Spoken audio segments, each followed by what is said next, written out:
Wow, I guess this isn't the type of Christmas that most of us expected. This time last year, I'd never heard of "you're on mute" or "have you forgotten your face mask?"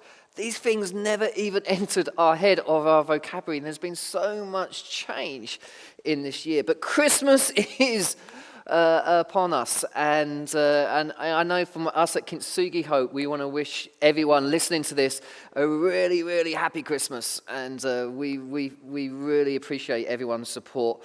It's been so incredible this year. Kintsugi Hope's grown so much over the last year. There's now over 500 leaders, 180 churches running Kintsugi groups, mostly on Zoom, but some face-to-face because they can count as a support group.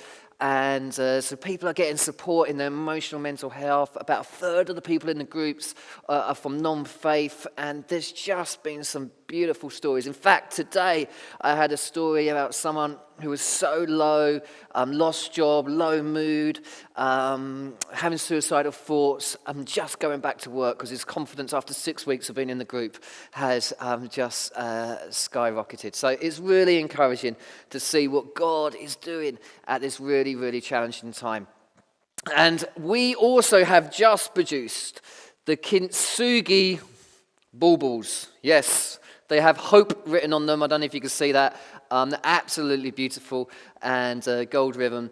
And if you want to get those, you can get them off the Kintsugi Hope website. They're obviously bespoke, individually made, and all the money goes back into the charity because at the moment, for most charities, it's pretty tough because we've had to cancel virtually every event that we've got planned for the next 6 months to a year. So if you're interested, they say hope. They've got the Kintsugi ribbon, beauty coming out of brokenness. And so do check those out and support us if you can. Now, my favorite Christmas story is of a young boy who decided instead of writing to Santa, he was going to go and write to Jesus because he realized that Christmas is all about Jesus. And so he said, he wrote his letter, "Dear Jesus, I've been a really, really good boy. And if I'm a really good boy for a whole year, please can I have a bike?" And he went back and he thought, you know what? Being good for a whole year, that's pretty tough. I'm not sure I can do that. And so he rethought about it, screwed the letter up. And then he wrote a second letter. "Dear Jesus, if I am good for a whole week, please can I have a bike?" And he's like, a week is a long time. I don't know if I can do that. So he thinks, I'll tell you what, I'm just going to go for the day. So he's like, "Dear Jesus, if I could be good for just a day, please can I have a bike?" And then he was like, a day's a long time. It's 24 hours. Maybe I should go for something less ambitious. And he just couldn't think what to do. So then he went downstairs. And downstairs in his house, they had like a wooden nativity. And he grabbed the Virgin Mary. And he took the statue of the Virgin Mary upstairs. And he stuck it in his bottom drawer and put some clothes over it. And then he got his pen and paper. And it said, "Dear Jesus, if you ever want to see your mum again, please, can I have a bike?" Christmas is a time where we really start to think about kids and celebration, yet the first Christmas was incredibly different. Teenage pregnancy, refugees, power games, arguments over land, social injustice, poverty, the rich getting richer, the poor getting poorer, exploitation, dictatorship, oppression, uncertainty, fear, intimidation, not quite knowing what's going to happen, feeling on edge all the time. Actually, when I read those words, it doesn't sound dissimilar to some of the situations we're finding in the world today and some of the emotions that many of us are feeling today. So I wanted to talk just a little bit is how can we have a mentally healthy Christmas? And I don't really come here as an expert on this stuff. I come as a pilgrim of trying to work it out along with you guys, almost just wanting to be on the journey with you and grappling with this stuff. And as I thought about how can we have a mentally healthy Christmas, I've got 3 words and they all begin with C, like a very good preacher. Courage, compassion, and love. No, that's a joke. Sorry, courage, curiosity, and compassion. There you go, they actually all do begin with C. And the first one is courage. And I'm just thinking about the amount of courage it took God to lay aside power and glory, to take his place amongst human beings who would greet him with skepticism, not knowing who he is. The carol, O Neil Town of Bethlehem, is one of my favourites. It had this line in it: the hopes and fears of all the years rest on thee tonight.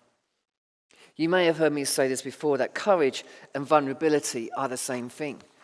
Vulnerability is never weakness. And it's really hard, isn't it, to think of an act of courage that doesn't involve vulnerability. Brené Brown, the famous research professor, says the Latin word for courage is cur. It means to speak your mind with your heart, to show up and let yourself be truly seen. And that's what we need this Christmas, actually. We need people to have courage to show up and when they're not doing very well, to say, it is okay not to be okay. And God modeled vulnerability in an incredible way at Christmas by becoming a baby. The most powerful became a baby, born to a teenage couple in the midst of war and poverty. A baby anyone could hold, a baby that couldn't control its own bladder. But at Christmas, God had this idea of changing the world, not through power and strength, but through weakness and vulnerability. And he says, when you're weak, you're strong. And we know that the culture of the time, it was incredibly violent. And we know that the Jewish people, they just wanted to rule their own land. They just wanted the Romans to go. And the Romans were ruling at the point of the sword. And what people wanted is they wanted a violent revolution. They wanted a Messiah to come and to see off the Romans. Christmas was a time of revolution, but it was a revolution of love. It's a revolution where a new kind of justice was born. A place where the poor and the broken and the marginalized would suddenly take center stage. This idea of vulnerability being not being weakness is a really interesting one. And I remember listening to Brené Brown do her famous TED talk on this, and she said she did this exercise where she asked people to finish the sentence, vulnerability is. And she came up with all these sort of things. I thought, I think that would work in America. I can see that. I wonder if it would work in the UK. So before one of my talks on everyone's chair, I literally put vulnerability is typed out and a pen. And I said, just while you're waiting for me to start speaking, please just, if you want to, just fill out that little bit of sheet and just let me know what you think vulnerability is. And I published what they said in the book. You may have seen this, When Faith Gets Shaken. And this is what they said. Vulnerability is letting other people and God see your heart. Vulnerability is living how God created you to live, not how your friends want you to live. Vulnerability is taking a step of faith without knowing where it would lead. Vulnerability is being the one to stand up for prayer when no one around has stood up. Vulnerability is trusting God. Vulnerability is allowing yourself to face the pain of abuse and refusing to let it define your future. Vulnerability is when you let the people see the real you, the person behind all the barriers. Vulnerability is allowing others to share your burdens with you. Vulnerability is admitting to self-harming to your closest friends and family.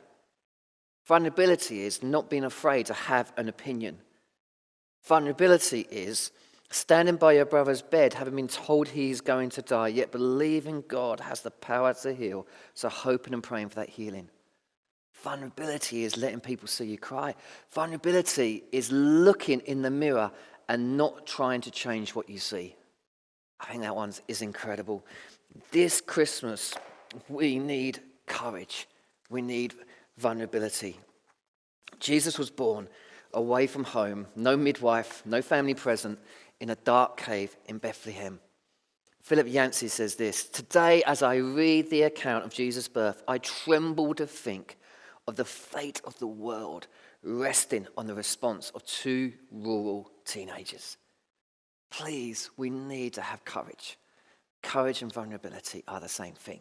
The second C is curiosity. I think at Christmas is a time of incredible pressure, actually. It can be a time of immense pressure where our minds just feel so clouded. The reality is, before COVID-19, these stats are from 2014, so they were a long time ago. And the stats were from Mind. 21,000 people spent Christmas in hospital as being unwell due to mental health illness, which means thousands of families spent Christmas with someone not there who should have been there.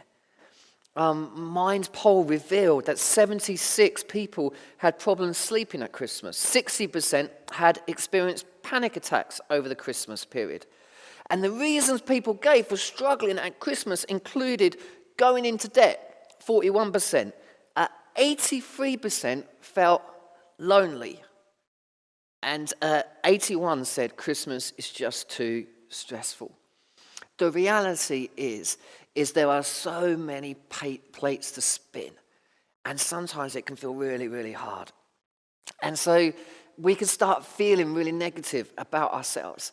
And so my thing about curiosity is get curious about why you're thinking the way you're thinking.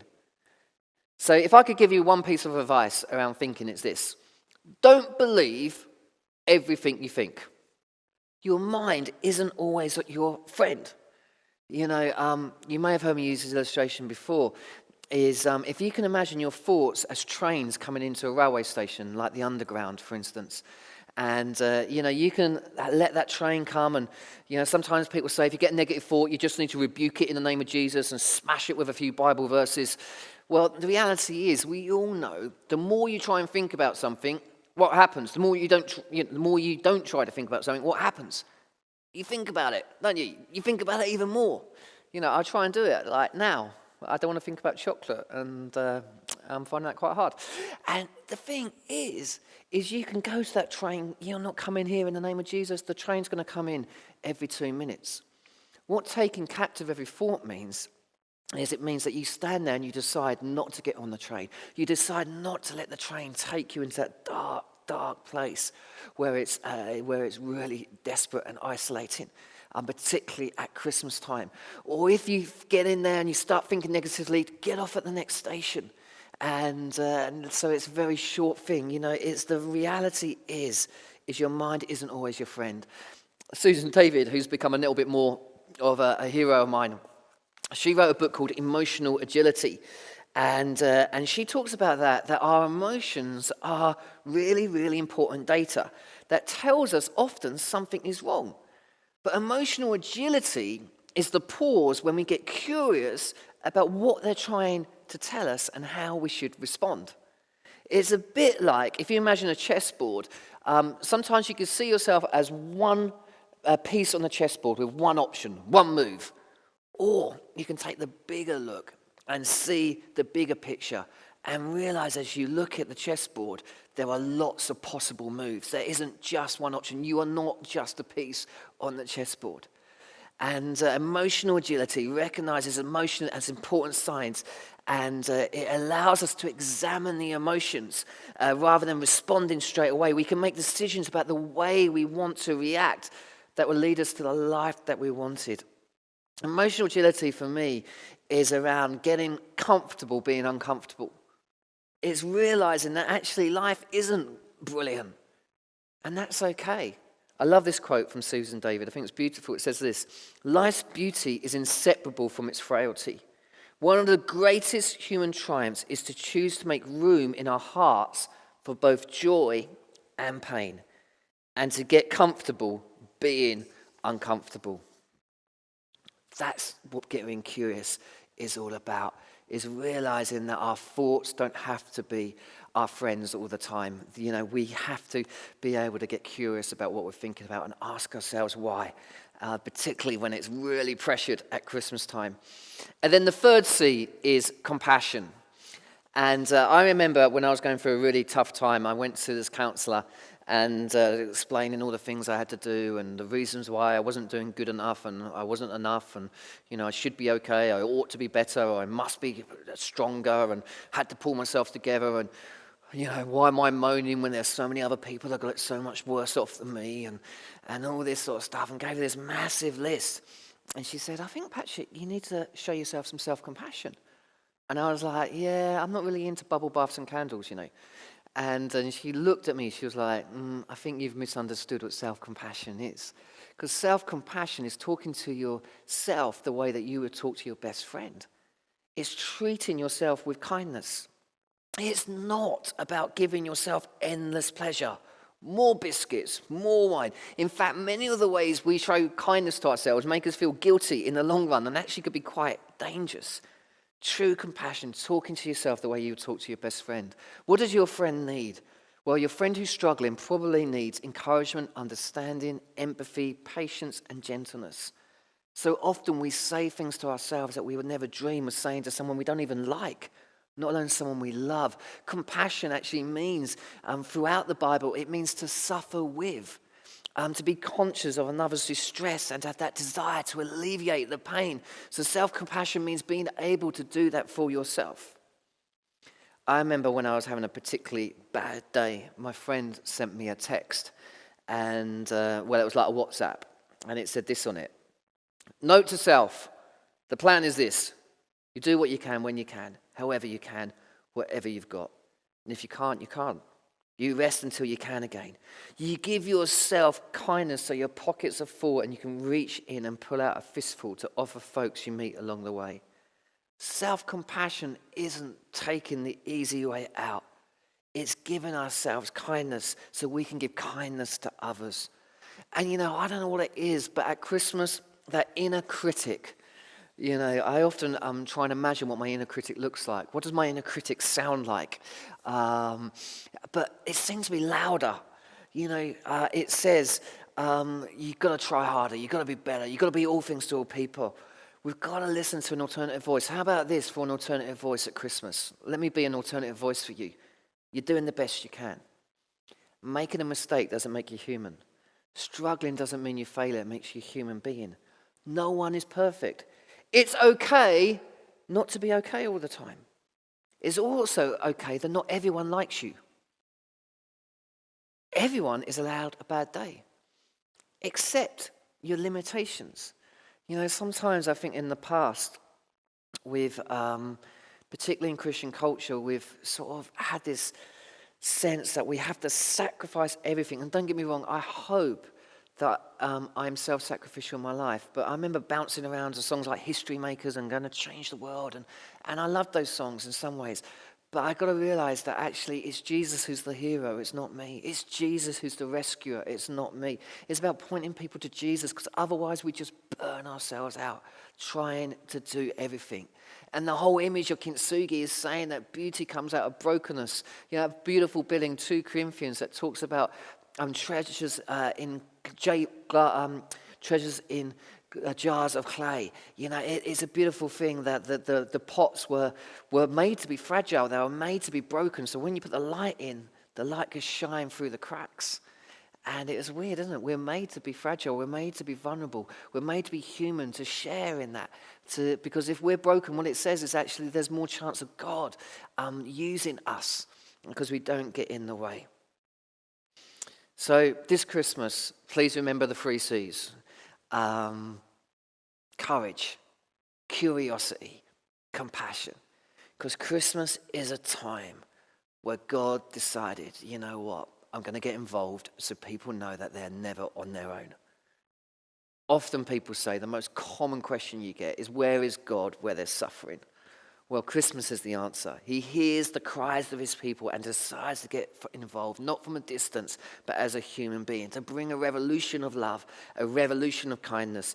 Archbishop Desmond Tutu says this: God calls us to be his partners to a work of a new kind of society where people count, where people matter more than things, more than possessions, where human life is not just respected but positively revered, where people count will be secure and not suffer from the fear of hunger, from ignorance, from disease, where there'll be more gentleness, more caring, more sharing, more compassion, more laughter, where there's peace and not war. Jesus became a refugee on the run in Africa, where so many refugees are today, because he wanted to bring a revolution of love and compassion. One of my favourite stories, you may have heard it, was in the war there was a group of French soldiers, and their colleague died, and they really wanted to give him a Christian burial. And so they found this church, and outside this church there was a big graveyard, and there was a big white fence that went round the graveyard. And they knocked on the sort of vicar's door, and this priest that came to the door, and they said, "Look, our friend's died in battle. Can we bury him in the graveyard?" And the vicar was like, "Oh, I'm really sorry. There's no room. You can't bury him inside the graveyard. You can't bury him inside the white fence." And they were devastated, and yet they were tired. So they buried him just outside the white fence. They buried him just outside the graveyard, and they paid their respects. And they went back to the camp. The next day, they had new orders to go to somewhere else, and they said, "We just want to go and say goodbye to our friends." So they ran to the church, and they tried to find the grave, and they couldn't find the grave that they dug anywhere. So they knocked on the parish priest's door again, and they said, "Look, we were here last night. We're sorry to disturb you, but we buried our friend outside the white fence." And the parish priest looked at them and went, "I know. And last night I couldn't sleep. It just felt wrong. So I got up and I moved the fence. So your friend is now buried inside the graveyard." When Jesus came, he came not just to move a fence, he came to smash it to pieces. He came that there'd be no barriers anymore between us and God. Emmanuel, God with us. And that's the message of hope. Philip Yancey, a brilliant author, says, "If I could describe Christmas in words, I would describe it as humility. God became human. I describe it as the underdog, because actually, you know what? Being a refugee in that culture was pretty tough. What he had to go through, what Mary and Joseph and all the challenges that they had to go through. Vulnerability, we've already talked about, this tiny little baby here to change the world. And lastly, involved. God came because he wanted to get involved. Silent night, holy night, a night that changed the world." So this Christmas, let's hold on to that message. Let's show courage and vulnerability. Let's get curious when all the pressure comes. And let's actually show compassion. Because Jesus didn't come to beat us up. He came because he wanted to take our burden. You notice where it says, "I come because I want you to cast your burdens onto me." He never says, "You're stupid for having burdens." Actually, it's part of life. We have them. But he's talking about casting them on him, not to make you feel guilty for it. May God bless you, and I hope you have a fantastic Christmas.